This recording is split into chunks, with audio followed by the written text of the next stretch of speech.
Os Vingadores, os heróis mais poderosos da Terra. Por 2 temporadas, mostrou grandes episódios e personagens por todo o universo da Marvel. É frequentemente discutido que este é possivelmente a melhor versão dos Vingadores, mesmo após o seu cancelamento. 2 ótimas temporadas, vamos passar a acompanhar um por um, e vamos começar pelo primeiro episódio. Vingadores, os maiores heróis da Terra. O nascimento do Homem de Ferro. Um turista está gravando o parque, e consegue filmar robôs gigantes lutando contra o Homem de Ferro. O robô explode e o turista corre e está prestes a ser atingido, mas é salvo pelo Homem de Ferro. As gravações estavam no noticiário. No carro, Rhodes reclama que Tony deveria deixar esse negócio de super-heróis de lado e deixar a SHIELD lidar com os vilões, mas Tony não concorda e eles vão em direção à Torre Stark. Pepper Potts. Eles chegam lá e Tony cumprimenta Pepper Potts. Ela relata a Tony que a Hydra está atacando o prédio das Nações Unidas. Porque a Hydra atacou as Nações Unidas. Hydra é uma organização que existe há vários milênios. A organização ou alguma encarnação dela existiu em civilizações tão variadas quanto o Egito faraônico e a China imperial, e Estado-nação tão diferentes quanto a Alemanha nazista e os Estados Unidos da América. A última reencarnação foi criada a partir dos remanescentes da Alemanha nazista e do Japão imperial. Uma filmagem ao vivo mostra um Hydraboltra desembarcando centenas de soldados da Hydra. Pepper diz a Tony que a ONU está reunida. Tony então decide se meter na situação e vai vestir sua armadura. Remarca minha reunião do almoço, Pepper. Eu vou me atrasar uns minutos. Pede para Jarvis iniciar o Mark VI. Iniciando o Mark VI.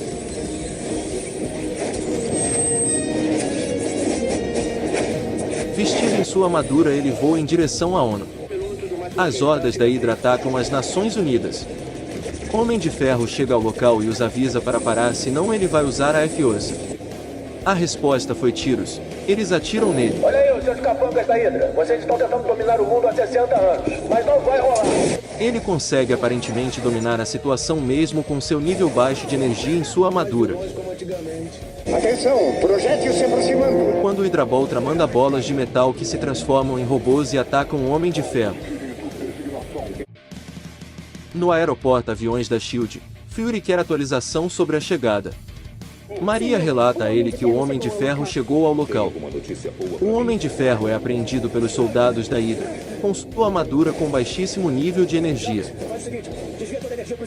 Homem de Ferro tenta várias ações, mas Jarvis alerta que a energia da armadura está no fim e funções vitais estão limitadas e escaneia os soldados da Hydra, revelando que estão usando sua tecnologia para ela ficar calma e bem, mas Pepper se preocupa com ele fazendo tudo isso sozinho.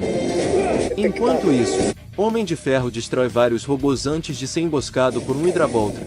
A SHIELD chega e os mandroides atacam os agentes da Hydra. Depois que eles tiram o robô, eles ordenam que o Homem de Ferro se retire. Fury assiste, enquanto Maria espera por suas ordens. Jarvis relata os níveis de potência de sua armadura e a recarga do Unifeixe. O nível está aquém. Ele pede prudência. Hostilidades por ordem da SHIELD. O Homem de Ferro rejeita a sugestão e escaneia os mandroides e revela que eles estão equipados com sua tecnologia. Armadura maneira, hein, gente? Quem é o alfaiate de vocês? Maria relata que o Homem de Ferro escaneou os mandroides. Depois vem as ordens de Fury para recuar. O robô Hydra ainda está funcionando e ataca. O Homem de Ferro tenta ajudá-los, mas eles confundem e acham que ele vai atacar, e atiram nele. Homem de Ferro desvia os ataques e manda o último Unifeixe que tinha para destruir o robô Hydra. Fury, pode me explicar isso aqui?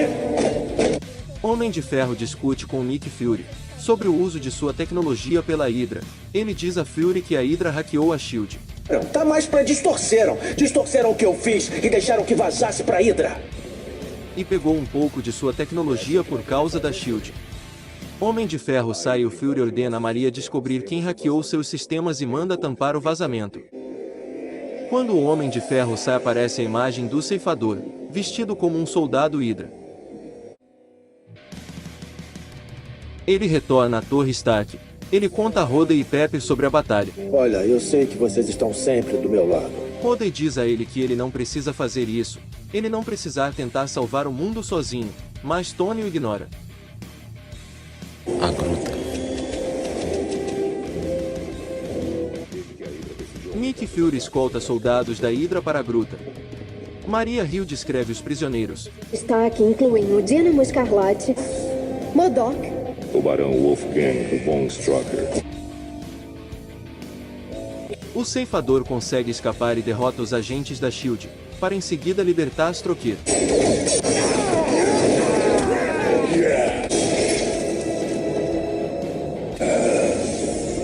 Salve. Na fuga os vilões passam pelo primeiro desafio, Fury e Hill, mas Fury consegue chegar nos dois. Você ainda não escapou. Fury os alcança. Strokir absorve um pouco da vida de Fury, tornando alguns de seus cabelos grisalhos. Fury derruba Strokir do carro voador e derrota o ceifador.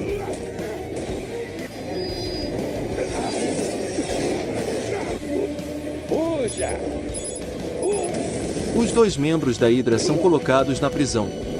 Maria pergunta se todas as prisões são iguais.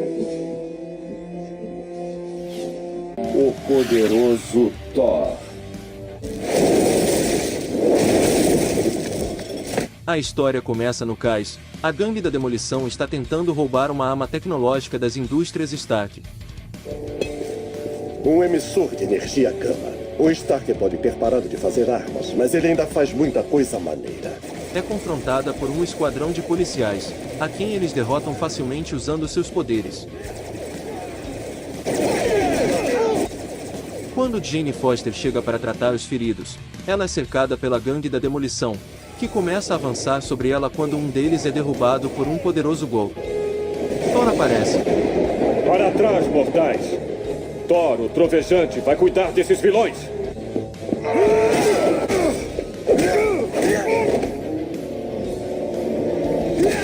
Revelando que o golpe foi seu fiel martelo Mjolnir, que ele jogou no membro da gangue e depois voltou para sua mão. Instruindo os mortais, para se afastarem, ele passa a lutar sozinho e, posteriormente, derrotar a maioria da gangue. Quando seu líder toma Jane como refém, Thor expressa seu desgosto e pergunta se ele tem alguma honra. Quando o Destruidor diz que não, Thor usa Mjolnir para atacá-lo por trás, libertando Jane. Como eles estão se familiarizando, com Thor perguntando por que ela arrisca sua vida se ela é mortal, eles são interrompidos por Heimdall, que diz que Thor é desesperadamente necessário em Asgard. Ele o chama para casa. Asgard está sitiada. Dizendo adeus a uma Jane estupefata, Thor voa para o portal, deixando-a sozinha. Asgard.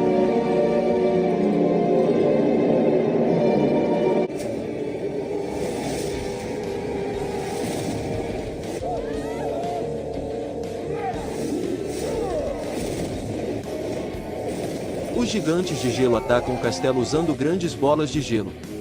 E estão sendo comandados por Loki. Avante, meus gigantes do gelo! Ataquem com vontade! Quando Thor chega em Asgard, ele é informado por Heimdall que os gigantes de gelo estão marchando em direção ao trono de Odin. Como o sono de Odin está quase sobre ele, o rei está enfraquecido e deve confiar em seus guerreiros para detê-los. Expressando frustração por não poder ajudar Thor devido ao seu dever de defender a ponte do arco-íris, Thor diz a ele que ele derrubará um gigante de gelo em seu nome. Thor então vai enfrentar os gigantes.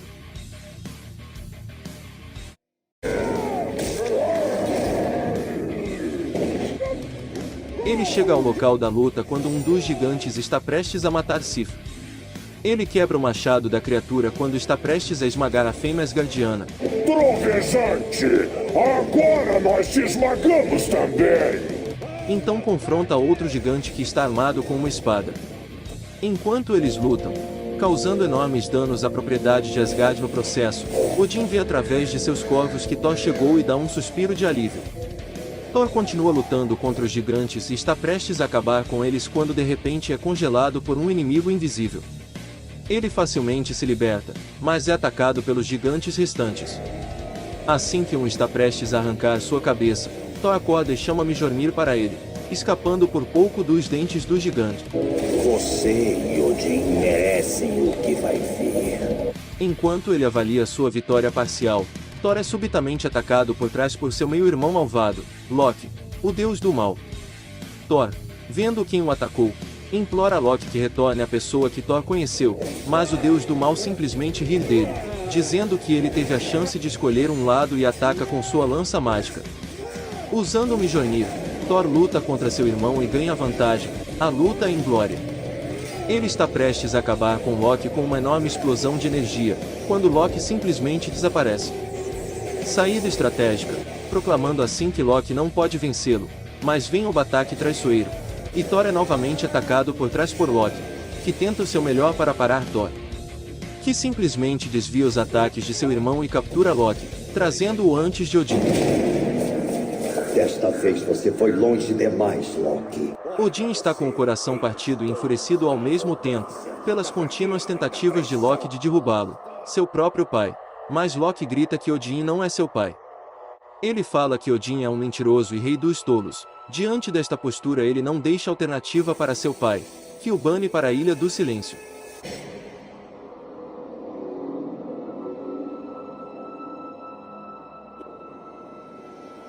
Quando a ação é feita, Thor se aproxima de Odin, que lhe diz que está quase na hora do sono de Odin, e que Thor tem muito o que preparar.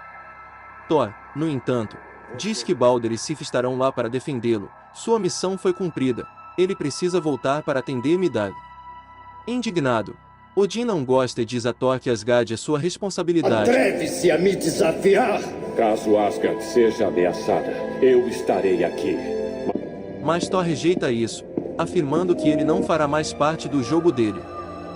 Thor expressa algum arrependimento para si mesmo por suas ações, mas permanece firme em sua crença de que a Terra é onde ele é mais necessário. Com isso, ele voa de volta para Midgard, sem perceber que alguém o estava observando quando ele saiu. No fim tudo se mostra como um grande plano diabólico de encenação de Loki, com a ajuda de Encanto, desde o ataque dos gigantes de gelo. Tragam-no para mim. Pode deixar, patrão. Ele se passa pelo líder para enganar a gangue da demolição e Encantor se passar por jovem para enganar Thor.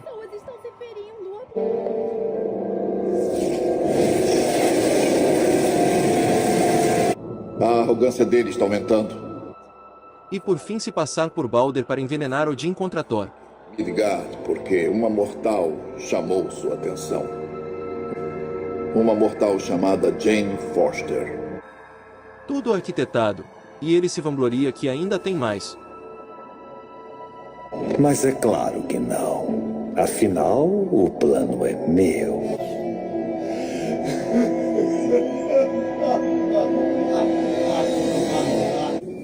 Hulk contra o mundo. A história começa com Bruce Banner andando solitário por uma estrada. Até chegar na cidade de Las Vegas, ele anda sem ser reconhecido. Um carro da polícia passa por ele e o reconhece. Ele corre e o policial vai atrás dele. Ele entra em um beco escuro despistando o policial. Lá ele tá se controlando, baixando a adrenalina para não se transformar no monstro verde. A informação do paradeiro já chegou nos ouvidos do General Ross. Hulk está em Vegas. Contate Samson no cubo e mande preparar uma cela de contenção. O cubo é uma prisão para supervilões especializada em espécimes que foram expostas à radiação, que transformou homens em monstros, abominações perigosas. Ross envia uma tropa de soldados e tanques para perseguir e capturar Banner. Bruce pesquisa sobre os prisioneiros do cubo, em especial um integrante, e vai em busca dele em uma pequena lanchonete. O nome dele é... Sr. Creel? Carl Crusher Creel? Ele explica que está procurando há meses, para avisar que estão usando as pessoas como cobaias e não tentando recuperá-las no cubo. O Homem Absorvente tem o poder de absorver e duplicar as propriedades de qualquer coisa que ele toque: gás, líquido, sólido e até mesmo energia ou características físicas de animais ou super-humanos. Creel ouviu tudo e disse que sabe tudo sobre Bruce também e sabe quem ele é. Ele então absorve o metal da colher e vê seu corpo se transformar em uma bomba metalizada. Ele ataca Bruce e com um golpe arremessa ele para longe, desencadeando a transformação que Bruce tanto evitará.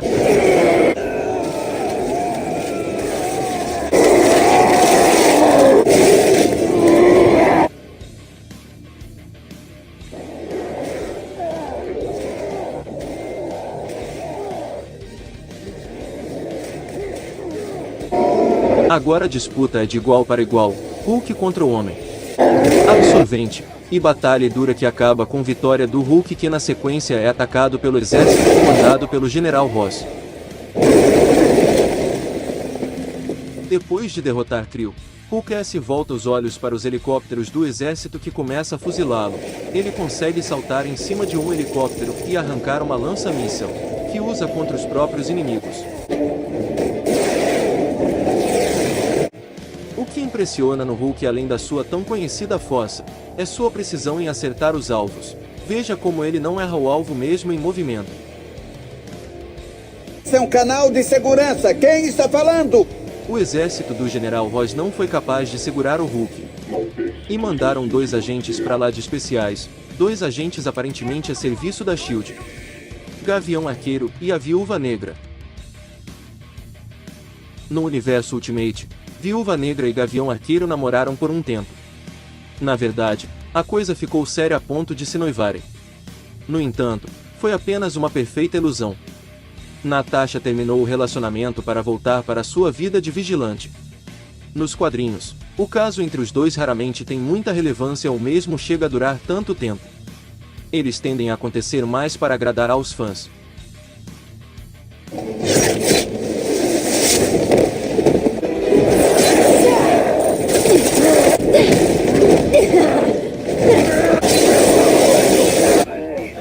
O general desobedece ordem para não atirar e lança um míssel sobre o Hulk.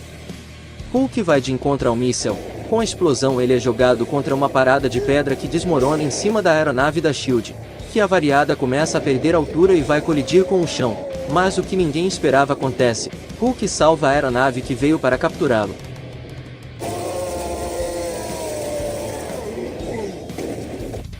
Hulk leva uma descarga de energia potente nas costas que o faz voltar à forma humana de Bruce Banner. Ele é levado completamente dopado e aprisionado para a prisão para detentores de poder gama juntamente com o Homem Absorvente, o Cubo, para ser avaliado.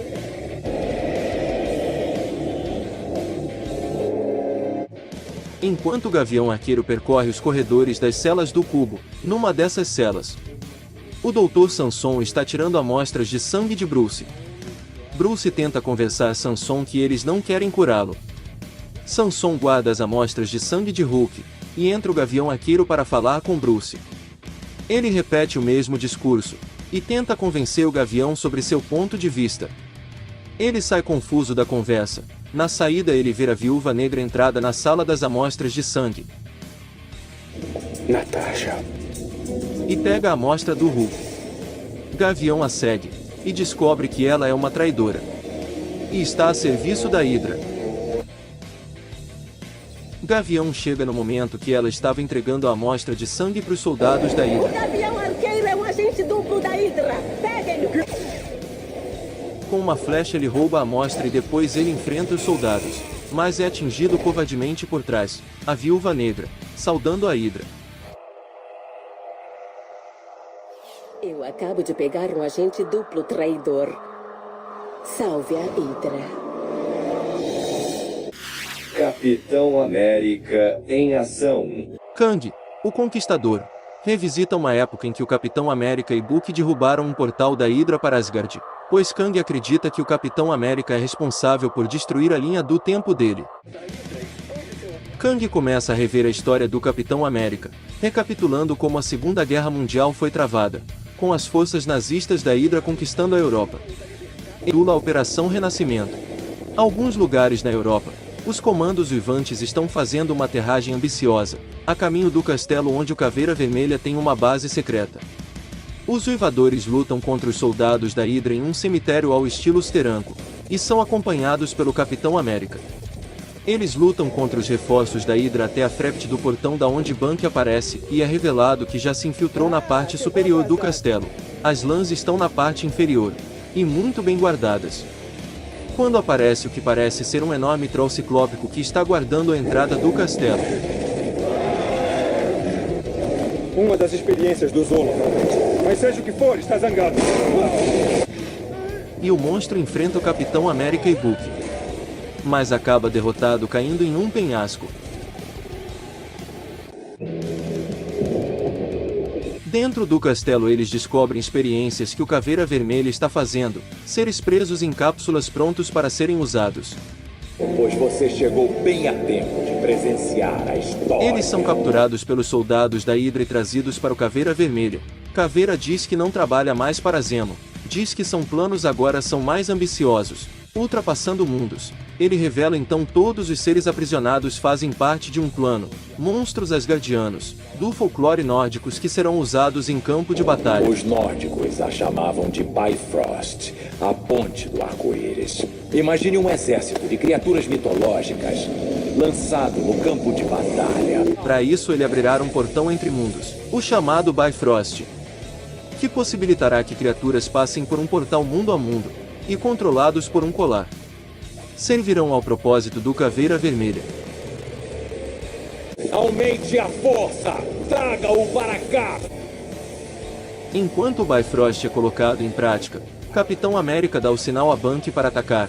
Eles vencem os soldados da Hydra. As luzes começam a piscar e o pior acontece. Se consuma a catástrofe. Os monstros nórdicos são libertados. Capitão Bucky agora tem a missão de impedir que eles saiam do castelo. Bucky tem outro obstáculo além dos monstros. O Barão Wolfgang von Strucker. Eu esperava testar esta lâmina no grande Capitão América. Barão Wolfgang von Strucker, um ex-oficial nazista, foi o fundador e um dos líderes da Hydra. Era um inimigo comum da SHIELD, Vingadores e um dos interesses dos Estados Unidos da América e do mundo em geral. Barão Strucker veio de uma linhagem de nobres prussianos, em que todos os líderes eram militares. Foi recrutado pelo Partido Nazista em 1930. Strucker subiu rapidamente na hierarquia e se tornou comandante da ala do Esquadrão Morte-Cabeça da Hydra. Capitão América se encontra encurralado pelos monstros. Vamos, soldado. Pense. Ele tem a ideia de usar uma espécie de lança-chamas para manter os monstros longe dele. Nisso surge do portal um entorne gigantes de gelo. Capitão pede para Bucky cortar o fio de energia que alimenta o portal. A princípio deu certo. Mas eu vou me vingar. O gigante e os monstros são deportados de volta para seu mundo, porém essa ação desencadeia um curto-circuito que faz destruir o castelo. Caveira aproveita a situação e tenta fugir, mas é perseguido pelo Capitão e por Bucky. Capitão consegue pegar o Caveira, mas ele acionar um botão e se ejeta da aeronave deixando uma bomba para matar os heróis. Bucky diz que o mundo precisa mais do Capitão do que dele, e se sacrifica. A aeronave explode. Com a explosão o Capitão é jogado no oceano, com a temperatura da água abaixo de zero. Congela o Capitão América e congela o Capitão América, tudo sendo acompanhado atentamente por Kang. Uma pequena falha temporal é detectada.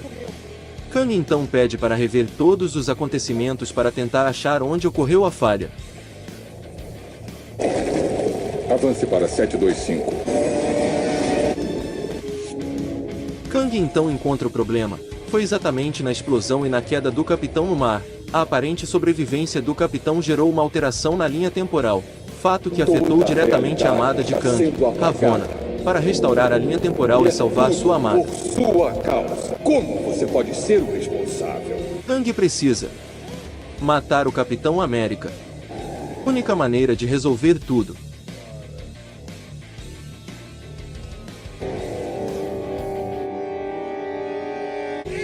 O homem no formigueiro. Quem é esse cara? A SHIELD encontrou uma amostra de vibranium e pediu a Hank Pym para analisá-lo. Pois eu sou o primeiro cientista a examinar o metal. O diretor da SHIELD, Nick Fury, me pediu para avaliá-lo e garantir que ele é seguro para ser manuseado pelos humanos.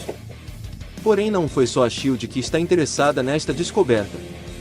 Bandidos atacam guardas da SHIELD, deixando o laboratório desprotegido para um ataque. Doutor Pym, eu presumo. O meu nome é Ulysses Klaue. E o ataque fica a cargo de Ulysses Klaue, mais conhecido como Garra Sonica. Sem cerimônia, Klaue pega o vibranium, dizendo que agora é dele, o que obriga Hank a agir. Ninguém mais resolve as coisas conversando.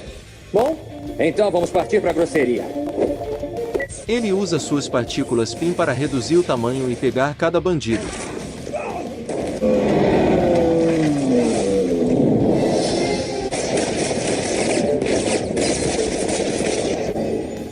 Claw usa a pedra e coloca na arma Sonic e ele atira em Hank, que escapa e aperta um botão. O raio atinge os bandidos, e o efeito é surpreendente. Eles saem e descobrem que encolheram. Todo Claw, pronto para conversar agora? Depois de não aceitar conversar, Claw recebe um golpe de Hank, e mais um soco. Mesmo caído ele pega a arma e atira. O efeito faz o Hank crescer e atinge Claw em cheio, que foge. Hank avalia a arma enquanto a Vespa chega e vê que tá tudo bem, mas Hank pede um favorzinho desagradável pra ela. Mas eu preciso de um favor.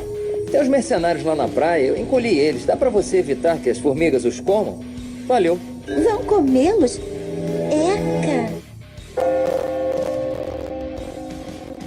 Na mansão dos Vingadores, Vespa está reclamando com o Hank do tédio que se tornou sua vida. Jen, eu estou mapeando genomas de insetos. O que pode ser melhor? Quando ocorre uma grande explosão, Vespa vai ver o que está acontecendo. Uma espécie de ciclone humano vai derrubando tudo que vê pela frente, e acaba se identificando. É o vilão chamado Tufão. Tentou atirar em mim? Isso foi um erro. A Vespa o ataca, começando uma batalha entre os dois. A Vespa consegue atingi-lo com seu ferrão, derrubando provisoriamente. O que está fazendo, Jen? A gente devia deixar isso para as autoridades, elas podem reabilitá-lo. Hank chega perguntando o que ela está fazendo, dizendo que isso é trabalho para as autoridades e não para ela. A Vespa mostrando que também pode ser útil. Derruba novamente o vilão, desta vez em definitivo. O Tufão é levado para uma prisão chamada Casa Grande. Esta é uma das 4 maiores prisões de supervilões. Cada uma prende alguns dos criminosos mais poderosos do planeta. Tufão está inconformado com a passividade dos outros prisioneiros. E bate boca com o Gárgula Cinzento. Vocês têm poderes, podem usá-los. Você é idiota. Não sabe de nada. Você não sabe nem onde está. Fora de si, ele se rebela e parte para cima dos guardas sintesoides. Quando é contido com apenas um dedo por Hank Pym. Você não devia insultar os sintesoides, Sr. Cameron. Só estão fazendo o trabalho deles. Nick Fury chega e agradece por ter prendido o vilão. Hank diz que foi a Vespa quem o capturou. Talvez devesse trabalhar para mim, senhorita Van Dyne.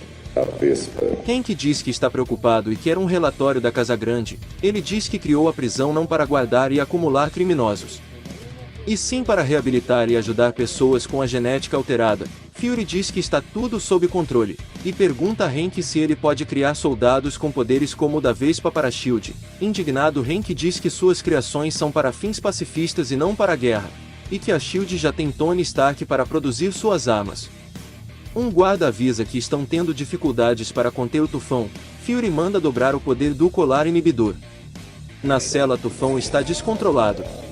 Ele ouve uma voz que vem da outra cela. É o Pensador Maluco, que diz que não precisa se preocupar. Eu já calculei 11 maneiras diferentes de escapar dessa prisão, mas decidi não fazer isso. Porque dentro de pouco tempo eles sairão dali, por intermédio de um prisioneiro que acaba de acordar.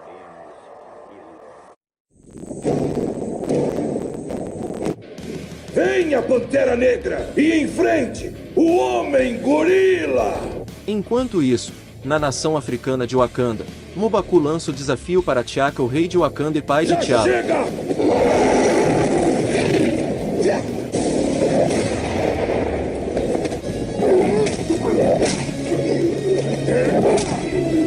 T'Chaka vencia o duelo, mas M'Baku contou com uma ajuda interna. Uma arma com um som terrível desnorteou T'Chaka, que virou uma presa fácil para M'Baku, que massacrou o rei.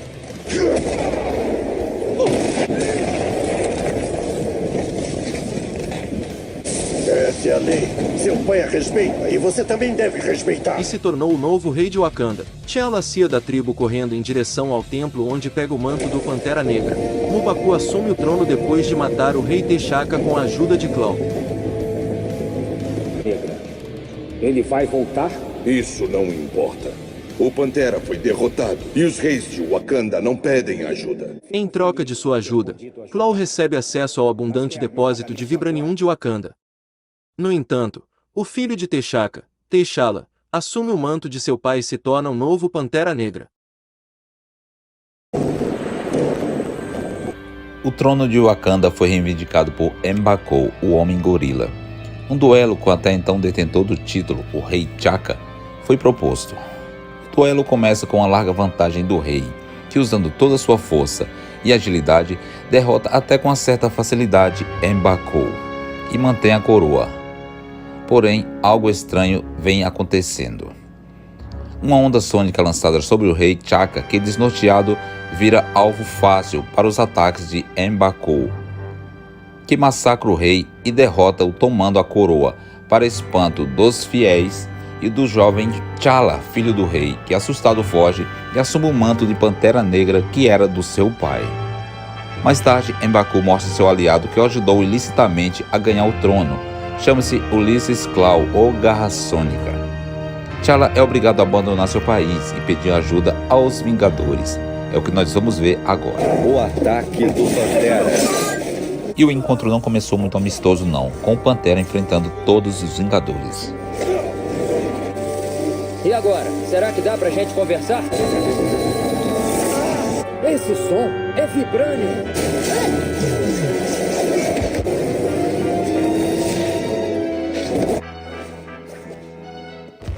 T'Challa para conversar e diz que já viu o suficiente. Queria conhecer as habilidades dos Vingadores e ficou satisfeito. E conta quem ele é. Eu sou T'Challa, o príncipe de Wakanda. Preciso de sua ajuda. A reunião começa com Tony Stark, que não perde a força. Você quase fez picadinho da gente. Aí, só pra constar, eu tava aguentando, tá?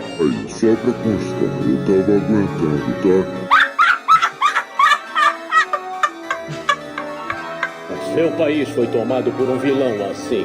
T'Challa conta aos Vingadores que M'Baku tomou o trono de Wakanda e quer acabar com tudo, com a conivência do próprio povo. O povo é o problema. Ele segue os costumes antigos. O Homem-Gorila ganhou o trono em combate. Eles acham que tem de segui-lo. E não importa que ele destrua tudo. E o Homem-Gorila vai destruir tudo.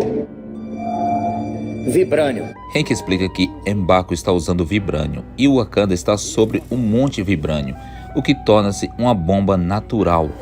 Pois é, as indústrias Stark investigaram a possibilidade de usar o Vibranium para fazer armas. Isso foi há muito tempo. Se o Homem-Gorila vai colocar vidas em perigo, temos que fazer alguma coisa. T'Challa usa um chip e rastreia o Wakanda por satélite, identificando os vilões. Como é que você conhece os meus sistemas por dentro e por fora? Eu os estudei, por dentro e por fora. Aquele é o ceifador, um dos caras do Strucker. É Ulysses Klaue. Ele criou um aparelho que converte o Vibranium em uma arma sônica. Ulysses Klaue é o arqui-inimigo do Pantera Negra e super vilão do Quarteto Fantástico. Sua primeira aparição aconteceu nas histórias em quadrinhos que se deu em Fantastic Four número 53. Klaue é um físico da Holanda que trabalha na Universidade de Delft.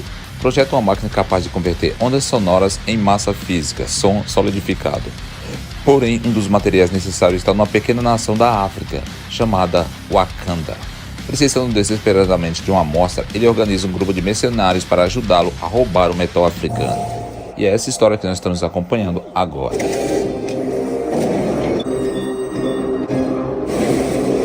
Eles partem para a missão em Wakanda. Na minha época, se alguma coisa voasse tão alto, a gente não chamava de avião. Quando sobrevoam os céus, são atacados por mísseis e obrigados a fazer um pouso de emergência na floresta.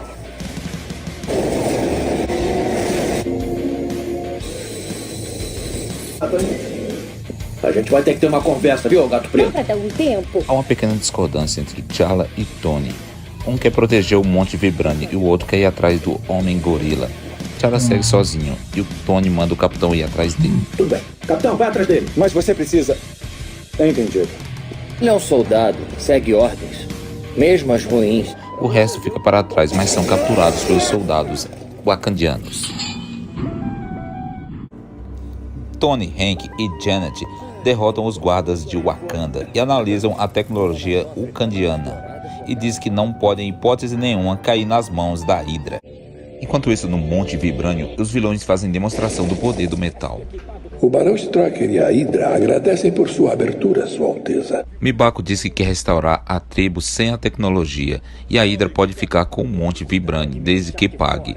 Klaue se desentende com o ceifador e quase sai faísca. E você, faça o que eu mando. Isso não foi muito amigável, foi? Um guerreiro vem avisar que uma nave forasteira invadiu o espaço aéreo ucandiano, o que irrita o Homem-Gorila. Se a Hydra me traiu, você não viverá para lamentar. Ainda na floresta, T'Challa diz ao Capitão América que é questão de honra derrotar M'Baku. Não só para recuperar o trono de Wakanda, mas restabelecer a ordem. E, principalmente, vingar a morte do seu pai. Por favor, me deixe fazer isso. O Pantera Negra está morto! Está errado, Mibako. O Pantera Negra desafia você pelo trono de Wakanda. A tradição da tribo manda que o duelo aconteça, mas quem diz que M'Baku respeita tradições? Ele manda as guardas atacar T'Challa.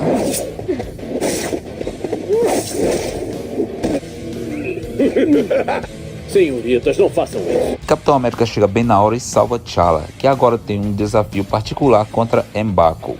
Eu cuido do Pantera. Nesse mesmo momento, os outros Vingadores invadem o Monte Vibrânio e o confronto começa. Enlouqueceram! Não podem fazer isso na mina de Vibrânio! Hank comanda um ataque de formigas contra Klaue, que é traído pelo ceifador. Vai sobrecarregar. Vespa! Homem de Ferro! Hank percebe que o Monte Vibrânio está se sobrecarregando e sugere uma retirada. Acho que não precisamos mais de você. Klaue é atingido e cai. A onda sônica atinge o Vibrânio e gera uma explosão, atingindo Klaue em cheio, que se transforma em um monstro gigante de energia sônica. E começa a atacar todos, a esmo, Vingadores e agentes da Hydra também. Com isso, o ceifador pega o boné e vai embora. Essas naves peguem todo o vibrânio que tiverem e partam. Isso é meu! Eu vou tapar os meus ouvidos. De volta aos confrontos em Wakanda, Capitão América enfrenta as guerreiras e T'Challa enfrenta M'Baku, o Homem-Gorila.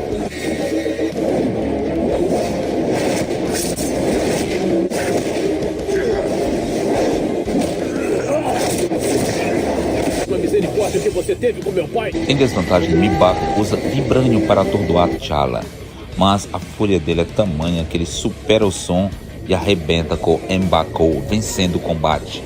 Eu sou diferente do meu pai, M'Baku. A minha fúria é maior. E acabou. T'Challa vence M'Baku e recupera o trono de Wakanda. T'Challa! O que aconteceu e como é que podemos parar isso? Parece que ele se tornou uma espécie de forma sônica. O corpo dele é feito de puro som. Hank e Tony vão tentar destruir o monstro atingindo sua garra sônica que está no meio do seu peito, enquanto Jen distrai o monstro. Você vai voar até o Klaue. Pode vibrar um bocado. O plano consiste em levar um pedaço do Vibrânio para dentro do próprio monstro, atingindo a garra e destruindo o indivíduo. Eu não acredito que funcionou. Tony, você mandou bem. Eu tô ótimo. Agora me faz parar de vibrar. O verdadeiro rei Wakanda retornou. T'Challa entrega ao Conselho de Wakanda o controle do país e se junta aos Vingadores. Quer se juntar a nós? Vou conquistar a confiança de vocês. Tá dentro.